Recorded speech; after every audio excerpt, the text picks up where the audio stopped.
Well, the creek did rise with all the rain last night, and I'm trying to get back to camp.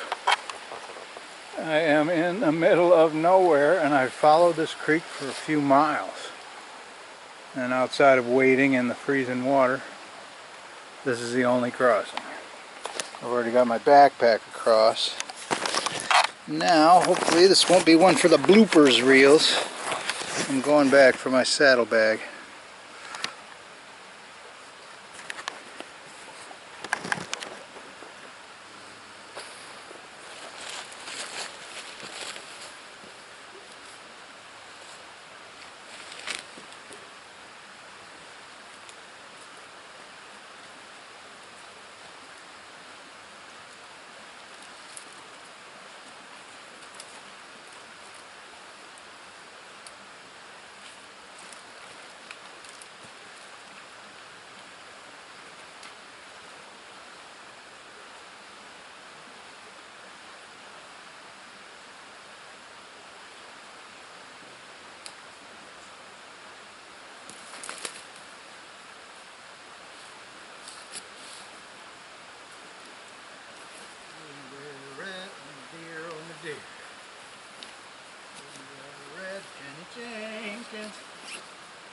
Won't wear red, it's the color of my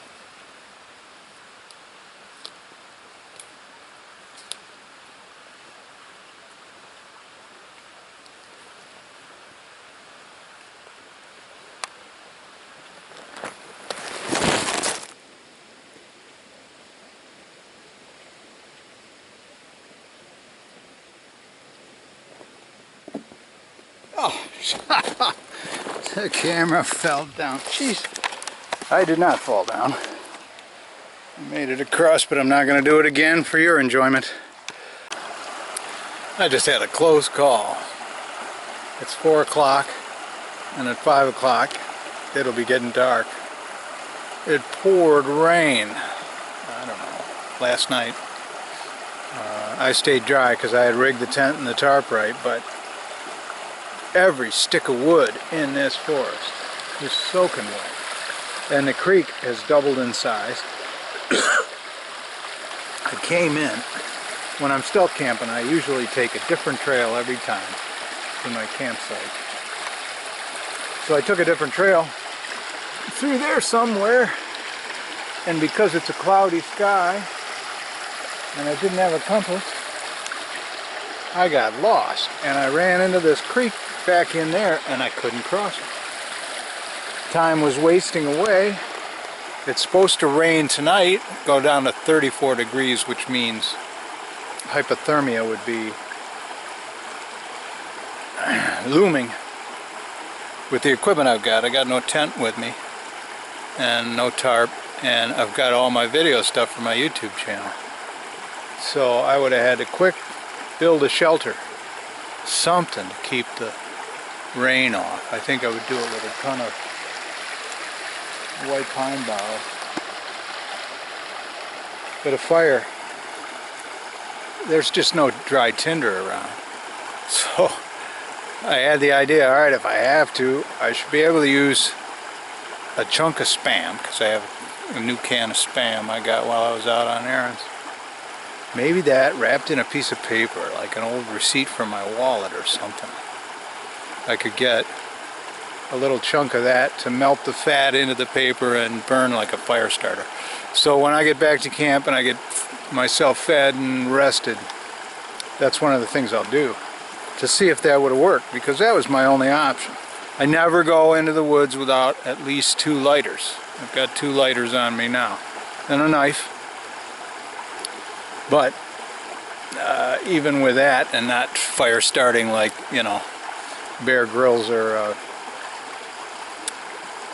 Les Stroud or the 2 guys, they keep changing the 2 guys, dual survival guys. Every night they got to get a fire going with available materials, with all these different tricks. I just have a rule: do not enter the woods without a knife and 2 lighters. But I wonder what would have happened tonight. It could have been really bad. I am so grateful that I found my way back to the main trail through about 3-4 miles of bushwhacking. And it was rough because all the lowlands are soggy. And I was trying to keep my boots out of it because when they get real wet, they get real cold, and it would have been a tough night. Anyway, gratitude. That's what I got rolling right now. And I can't wait to get to camp. Almost there.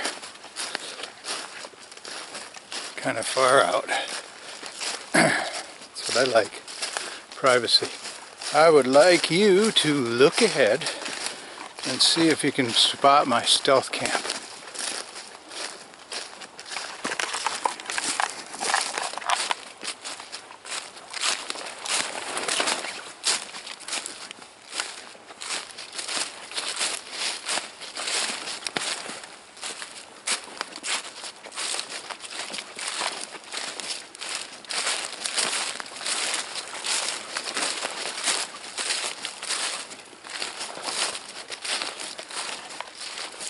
Hell, I can't even spot it.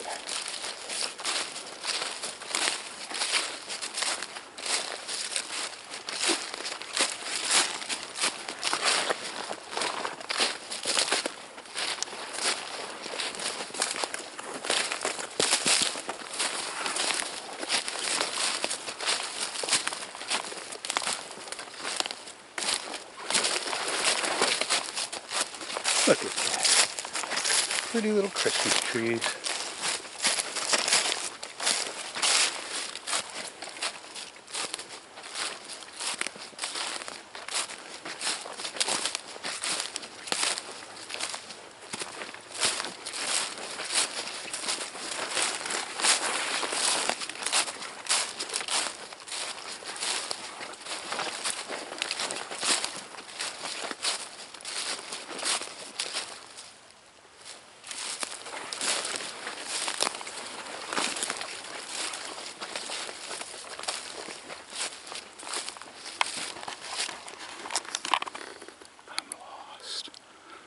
Twice in one day.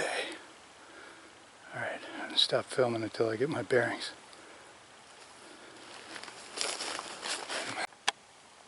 I'm having trouble sleeping because that getting lost twice today in the situation I was in brought up memories that I had forgotten long ago when I was a young buck, and I used to deer hunt in this club, and I got lost. Well, I wasn't lost. Anyway, I'm going to tell you about it tomorrow when I've had time to calm down, but that was a close call today. I never want to be in a situation like that where you're looking at a really, really cold, bad night. That's what I was looking at, so I'm glad to be here in the coziest tent in the world. And good night. We'll talk in the morning. There is no place cozier than a dry tent in the pouring rain.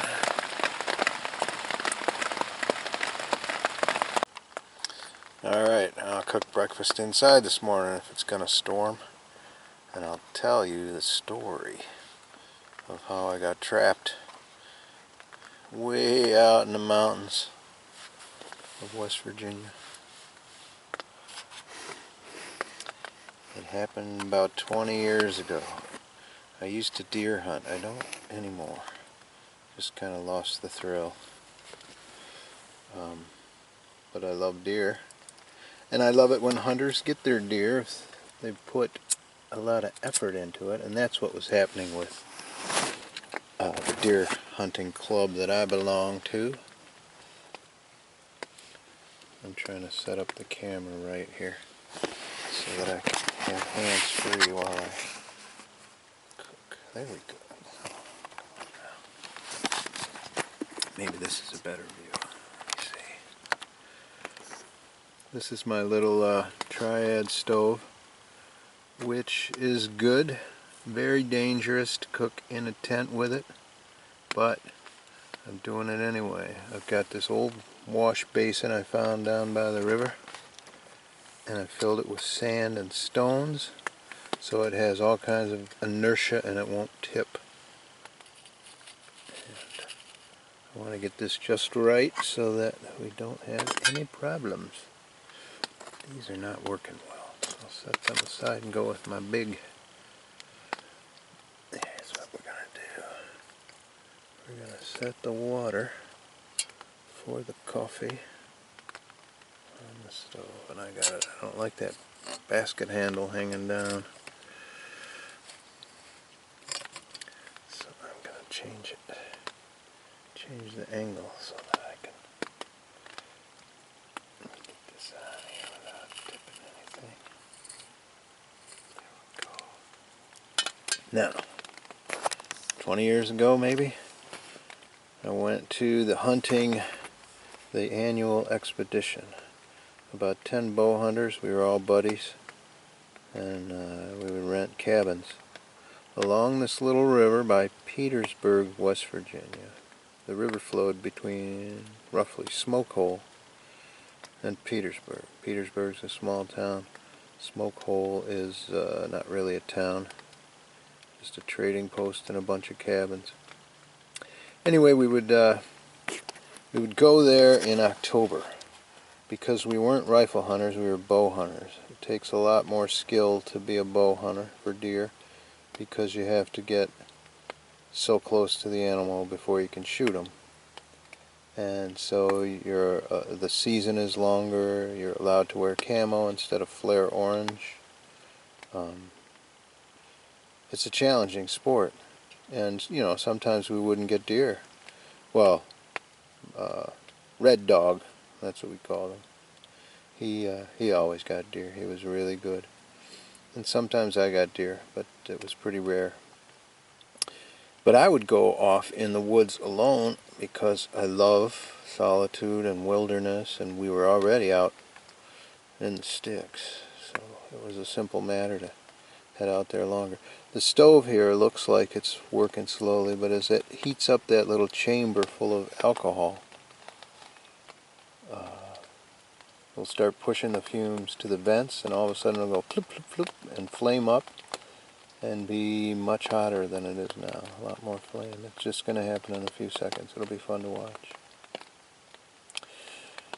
So we got there. We would always get there on I think a Friday night, maybe a Saturday afternoon.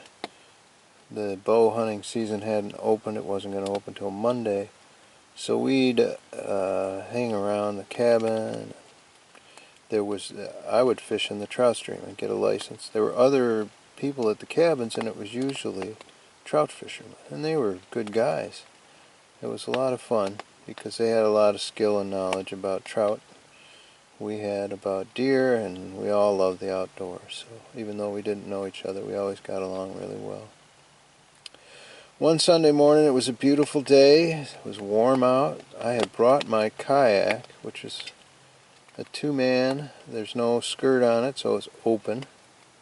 And I decided I was going to throw my fishing rod in the kayak and paddle down that river and fish at every little good spot that you couldn't get to by wading.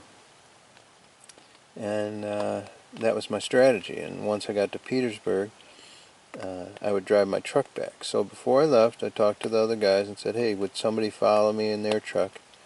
I'm going to park in Petersburg, right by the river, and run down the river and fish.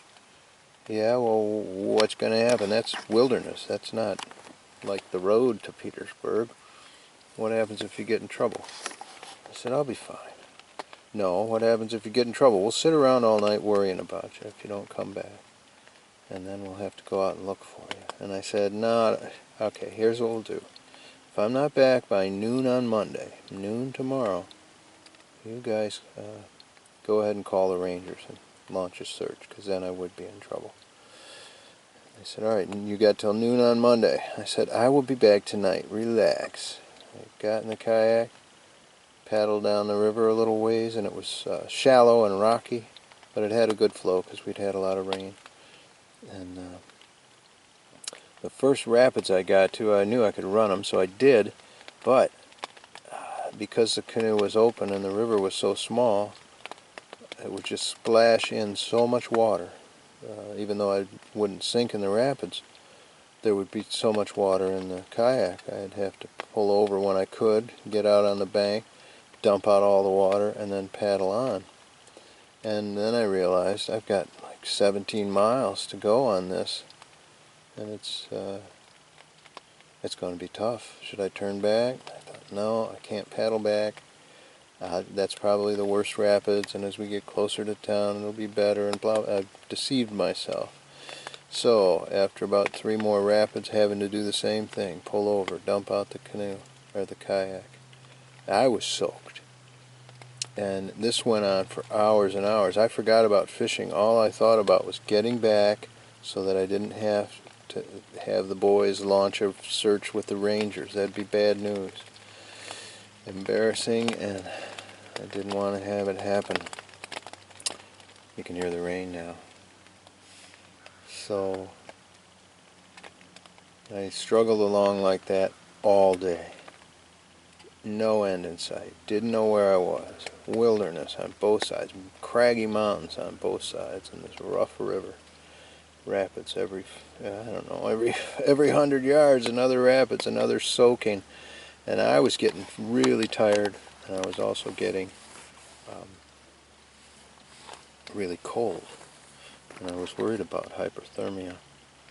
And I knew that it was supposed to get down to the mid-30s that night, maybe lower, in the mountains where I was. So I took stock. I had 2 lighters, a knife, a little flashlight, which had gotten wet, and 2 cans of sardines in mustard sauce, which was the worst idea, because when I finally decided to pull over and make a fire and try to make an emergency shelter with the equipment I had, it was getting dusky. It wasn't dark yet, but I didn't have much time, and I should have given myself a lot more time. But when you're in a situation like that, the equivalent of lost is what I was. I just didn't know how long the river was going to go. I didn't know where I was on the river. I didn't know. Look, it's flaming now. There we go. That's what a stove does. Isn't that neat? Alcohol stove. And you can blow it out. What you don't want to do is tip it over, because then all the alcohol just goes way up. And it could catch the tent on fire, so you don't want to be messing with this. That's why I have this really stable base. I've got sand in case that stuff spills, because it's going to pour into the sand. The sand is wet. And anyway, back to my story. So I had to figure this out. Pulled over at a spot where the river bent around and floodwaters had put a huge pile of sticks and debris nearby, where I was able to use that to try and put together an emergency shelter, which I had never done before, and I made 2 huge mistakes. The first one, not gathering enough firewood before full dark, and then finding out when it got dark, and I checked afterwards, that my flashlight didn't work.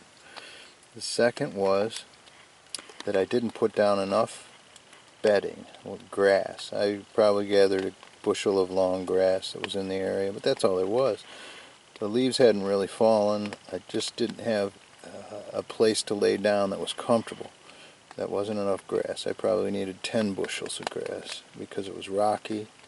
And anyway, it was a very uncomfortable night. The heat from my body just went right through that grass and right into the cold, cold rocks, which were never-ending cold. It's the opposite of a hot shower, the effect on your body all night.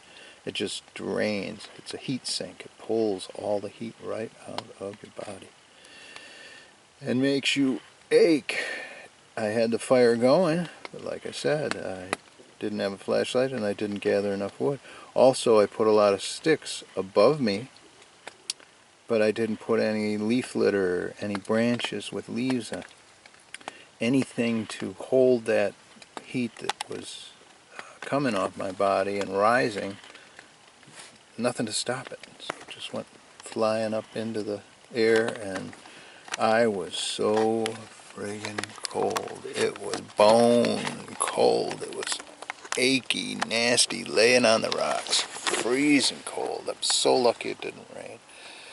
But I was just in a bad situation, and the reason was I went out there ill-equipped. If I didn't have that fire, I probably would have died of hypothermia. I was inexperienced about building a shelter, and if you're interested in these type of survival things, I would suggest that you go ahead and you get out in the wilderness when you can and try building a shelter. Try it, see, have it down, what you can do and what you can do wrong. What I did was I didn't have a dome above me with a lot of leaf litter or branches or anything to trap the heat coming up. I didn't have enough vegetation or any padding below me to stop the heat from coming down.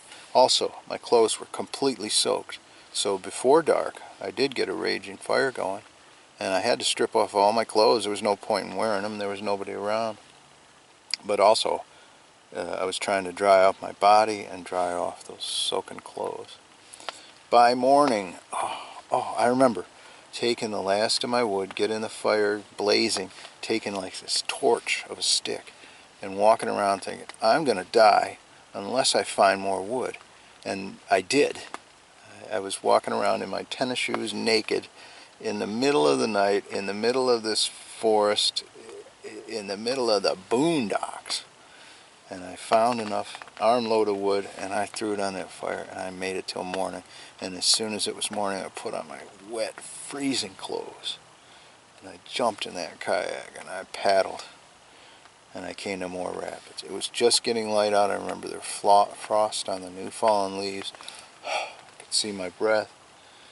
It was a tough trip. And now the race was get back to my truck along the river in Petersburg before my buddy sounded the alarm to the rangers to look for me.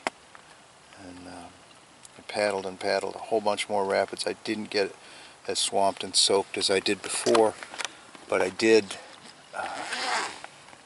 finally come to a more tranquil part of the river where it was bigger. It joined another river, and then it went into Petersburg. Look, tent is getting all steamed up. Probably the lens too. So I've opened the vent. Now I got to pay attention to cooking the stuff. Anyway, I got there, and they were next to the truck with their trucks.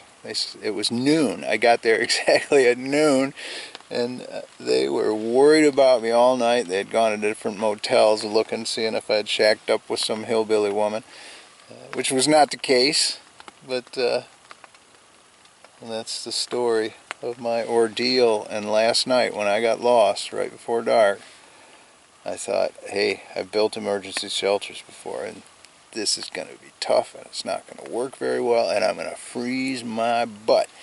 And I was so happy to find the camp last night and get in my cozy sleeping bag. And now it's morning, and it might rain all day, but I'm all right. I'm about to have some hot coffee. Life is wonderful.